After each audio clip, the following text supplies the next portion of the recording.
We've all heard it. Follow your passion, and you'll never work a day in your life. It sounds beautiful, doesn't it? Like a promise that if we just do what we love, life will fall into place. That we'll wake up every morning with joy in our hearts, energized by purpose, untouched by the stress that burdens everyone else. For many young people today, this idea isn't just advice, it's a life motto. Something to chase, something to live by. But here's the paradox. The more we chase our passion, the more we try to make it our job, our identity, our everything, the more we risk losing the very love we started with.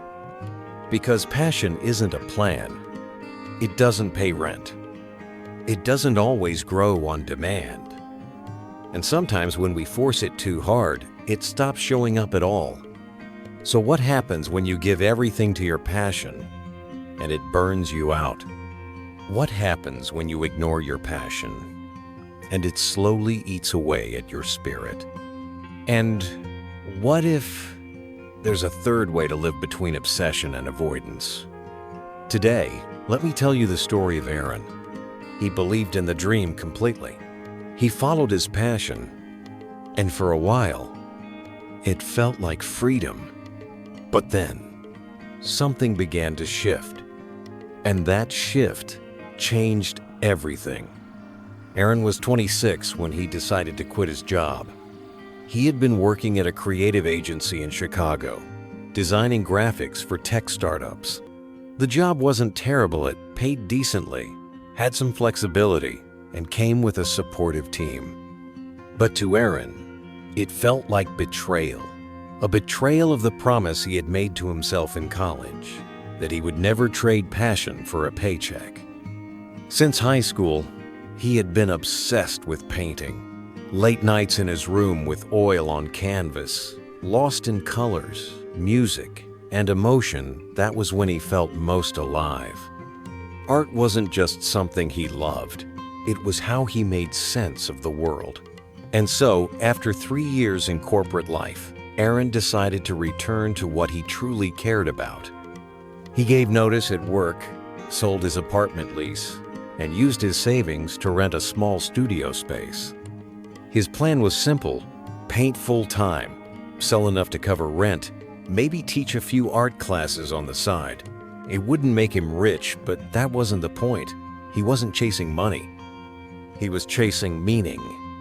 The first few months felt electric. He painted every day, often late into the night. He posted his work online, got featured in a few small art blogs, even made some sales. Friends cheered him on. Strangers called him brave. For a while, it looked like the dream was becoming real. But slowly, the energy began to shift. Commissions came in, but the clients wanted specific colors, specific moods. "Can you make something that would go well with a beige couch?" someone asked. Others asked for copies of earlier work. Aaron said yes, at first because money was tight. But with each new piece, he felt something being chipped away. The studio started to feel more like an office, the canvas more like a deadline. He noticed that he hadn't painted anything for himself in months. Every brushstroke began with a question: will this sell? He tried to force inspiration, to feel what he used to feel when painting, but it didn't come. Instead, what came was pressure, noise, silence, then exhaustion. He started skipping days, then weeks. He couldn't sleep. He stopped responding to DMs. Even small compliments, "This is beautiful," made him angry. They don't understand, he would think. They don't know what this is costing me. One evening, sitting in his studio surrounded by unsold pieces and unopened emails, Aaron asked himself something he never thought he would. Do I still love this? He didn't know the answer. All he knew was that something had changed. The thing that once gave him life was now draining him. He had followed his passion, and now he felt hollow. He started envying his friends with 9-to-5 jobs. They got weekends, paid vacations, structure. He had freedom, but also insomnia, financial anxiety, and a growing resentment toward the thing he once called love. That night, he wrote in his journal, "I thought passion would save me. But maybe I was asking too much of it." Aaron didn't regret leaving his job, but he couldn't ignore what his experience had revealed. When we try to force our passion to carry the weight of our entire lives, it can collapse. And sometimes, it collapses with us underneath it. He didn't stop painting altogether, but he did stop trying to live off it. He picked up a part-time design job, one that covered his rent and gave him some mental space. He began painting again, slowly, privately, like he used to. And while it didn't bring him fame or followers, it brought him something else, quiet. And from that quiet, a soft kind of joy. Aaron's story isn't about failure. It's about how even the most beautiful thing, when turned into a demand, can lose its soul. And how sometimes protecting your passion means not forcing it to feed you. But not everyone tries to live through their passion. Some go the opposite direction. They ignore it, push it away, choose practicality over feeling structure, over spark. And they too suffer. Let me tell you about Nina. She did everything right. She never chased a dream. And yet, she never felt truly awake. Nina had always been a practical person. She didn't believe in lofty slogans like, "Follow your passion." Not because she was cynical, but because she couldn't afford to be. Growing up as the eldest daughter in an immigrant family, she learned early on that dreams were expensive and practicality paid the bills. So she chose a path that made sense. She studied logistics in college, landed a job right after graduation at a shipping firm in Dallas, and built a life that was stable, efficient, and entirely reasonable. Her days were filled with data, delivery schedules, and spreadsheets. Her nights were quiet, with takeout dinners and Netflix. She had weekends off, a few close friends, and 2 weeks of paid vacation every year. On paper, everything was fine. And maybe that was the problem. Because under all that structure, Nina felt numb. Not sad, not depressed, just distant from herself. She couldn't remember the last time she had felt truly alive. Back in college, Nina used to draw comics, silly, heartfelt sketches about daily life awkward moments, quiet thoughts, tiny joys. She used to post them anonymously online, not for likes or recognition, but simply because it made her feel lighter. It was a part of her quiet joy that didn't ask for much, just time and space. But after she entered the workforce, she stopped drawing. Life got busy. Priorities shifted. She told herself she was too tired. And eventually, she forgot what it felt like to miss it. When friends talked about pursuing their passion, Nina would nod politely. But deep down, she felt skeptical.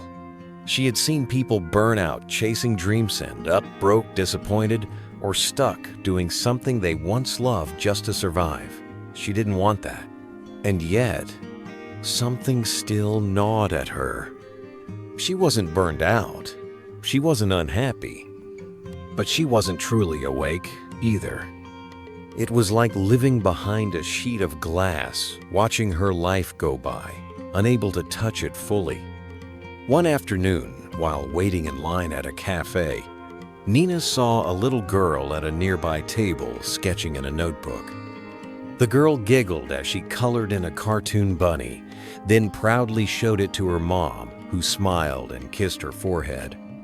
Nina stood frozen. Something inside her stirred something she hadn't felt in years. That night, she dug through an old drawer and found her sketchbook. Dusty, forgotten, but still there.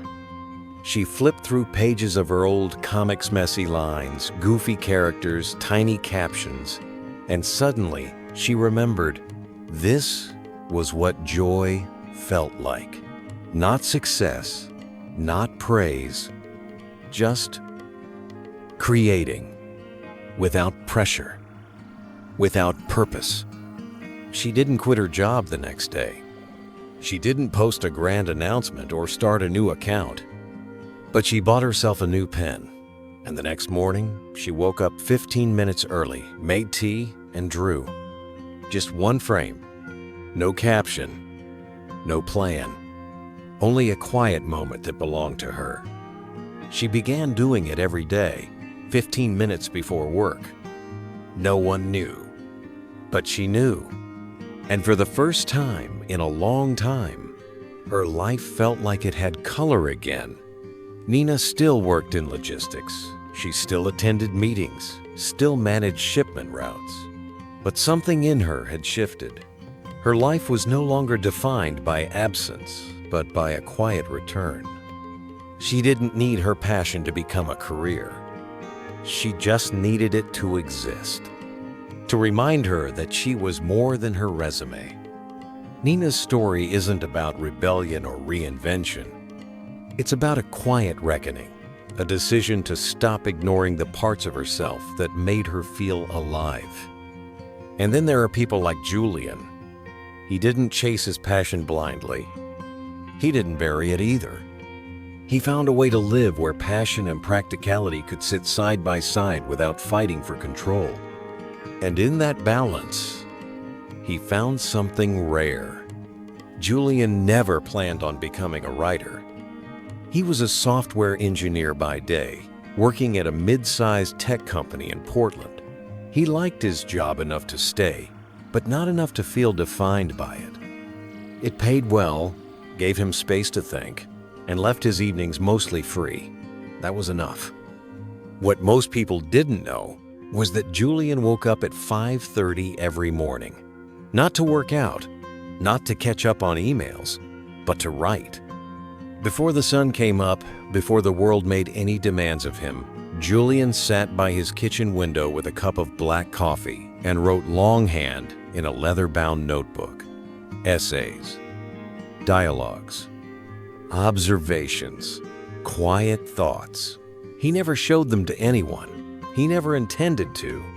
He started writing in college, after a professor told him his final paper read more like a journal than an argument. "But it's honest," the professor had said. "You should keep doing it." So he did. Even after graduation, even after his job took over most of his day, even when he moved cities and changed departments, Julian never stopped writing.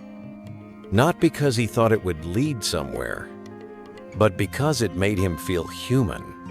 There was a time, a few years ago, when someone discovered his writing an old friend, found his notebooks, and shared them with a small literary blog. The blog asked Julian if he'd like to be featured. "We love your voice," they said. "You could build a following." For a moment, he considered it. He even drafted a few posts, started thinking about a Substack. But after a few days, the pressure began creeping in. What if people expect a certain tone? What if I run out of things to say? What if I disappoint them? It reminded him of something he had seen happen to his musician friend, someone who once made music out of joy, then slowly turned bitter after having to meet audience expectations. Julian wasn't willing to let that happen. He didn't reject the opportunity out of fear. He turned it down out of clarity. He didn't want to make a living from writing. He wanted writing to remain a space where no one could tell him what to do not, even himself. Instead of chasing visibility, he chose to protect intimacy. Instead of monetizing his passion, he chose to nourish it quietly. His days were still filled with lines of code and project deadlines, But his mornings, those still, sacred hours, belonged entirely to him. Julian's life didn't look extraordinary from the outside. He lived alone in a modest apartment, cooked simple meals, and took long walks on weekends. But he carried with him a peace that many around him didn't understand. He wasn't at war with his responsibilities, nor was he chasing a version of himself that only existed on a dream board. He had found something that few people find, not because it's rare, but because it's quiet: balance. Julian often said to his closest friend, "I don't need writing to change my life. I just need it to remind me who I am inside it." He didn't live for his passion. He lived with it. Like a garden, he watered not to harvest, but to keep green. But even Julian, in all his calm and discipline, sometimes wondered, was he truly free? Or had he simply found a more elegant form of control? Because here's the thing about balance: it's beautiful, but it's also fragile. And the more we seek to preserve it, the more we risk turning it into something else. Another expectation, another rule, another identity. Julian knew this, and some mornings, staring at the blank page, he would feel a strange pressure, not from the world, but from himself. To stay consistent, to stay balanced, to stay whole. And that's when the deeper questions surfaced on that Aaron and Nina had never asked, and even Julian had barely touched. What if it's not about passion at all? What if the real trap is in the way we define ourselves by what we love, by what we do, by how well we balance both? What if the pursuit of passion, in any form, chasing it, avoiding it, managing it, isn't the answer? What if the question isn't, how do I follow my passion? But why am I so desperate to be defined by it? Maybe it's because we're afraid that without it, we're no one. That without something to point to and say, this is what I love, this is who I am, we'll disappear into the noise. So we cling to passion like a badge, a justification for our place in the world. Whether we chase it, deny it, balance it, or bury it, it still owns a piece of us. But what if passion was never meant to carry that weight? What if it was never meant to be our identity, but simply a companion? Something to walk with, not to become. Something to express with, not to rely on for worth. Because here's the truth: you can love something deeply and still not build your life around it. You can work a job that pays the bills and still create art that moves your soul.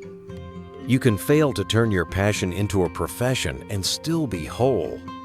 Maybe the mistake isn't in how we treat passion. Maybe it's in how we treat ourselves when it doesn't become everything. What if the real freedom doesn't come from doing what you love, but from not needing what you love to define your value? That shift, quiet, subtlest, where something deeper begins. And maybe that's the real point. Not to build a life around passion, but to build a self that can still be steady when passion fades, shifts, or disappears. Because in the end, maybe the question isn't, what do you love enough to build your life on? But rather, who are you when all of that is silent? So maybe passion isn't meant to define you. Maybe it's just meant to remind you of who you are, quietly, when no one's watching. We'd love to hear your thoughts. Have you ever felt lost in the pursuit of passion, or found peace outside of it? Share your story in the comments. And if this reflection meant something to you, consider liking, subscribing, or sharing it with someone who might need it too. Thanks for being here. Truly,